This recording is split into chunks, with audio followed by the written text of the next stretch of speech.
صايمه بيني وبينك، ما كانش عليا نطلع هكا. والله مره كندير انا ما عارف شوفوا قسما بالله لا انا صايمه، ولكن بيني وبينك على الاقل خصني ندير شي، نلبس شي جلابه وندير الزيف عاد ندير لايف. ولكن اختي خليوني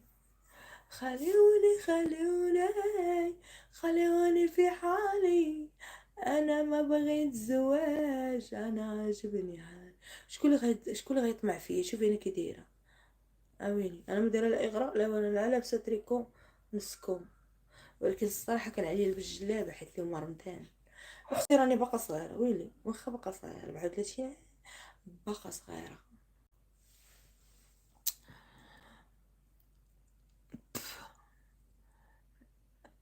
علاش ما كدويش على بوات ريان؟ ما كندويش على بوات ريان حيت ريان دابا عنده 11 عام، يعني شويه غيكبر ريان، غيمشي هو يدعيه، هو يتلاقى معاه ويهضر معاه وداك الشيء، فهمتي؟ اما الاخر انا حاقده عليه حيت الاخر جابني للمغرب ولاحني للزنقه. انا بوتريتاج كون غير في الاول قال لي ما غنطولش معاك بنت الناس، دبري على راسك هنايا، كنت غنقول ليه بسلامه وغنجي للمغرب بشي طوموبيل بشي دار. الحرام داني لبلاد الغربه وخلاني. شحال من واحد قال لي نعطيك الفلوس وقلت لهم لا. كفيلي قال لي نعطيك دابا نعطيك الشيك، دابا نعطيك الشيك فيه طوموبيل وفيلا في المغرب.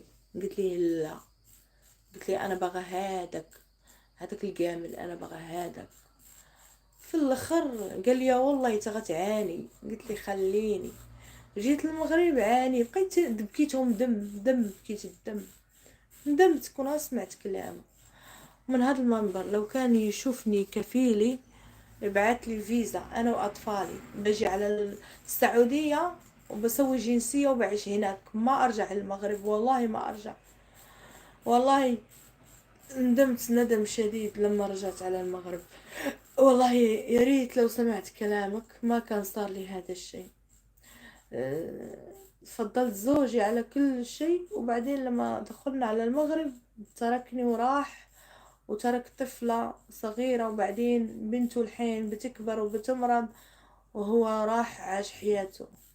هاد الشي كله من ديك الباترونة ديال مو كلاتو. كان بنتك نهار غتكبر تجي عندك، تتكون امها، تتكون امها. حيت قسام رمضان كريم. واش الولادة ساهلة؟ راني خايفة بزاف، مسكينة. الله يفكك على خير.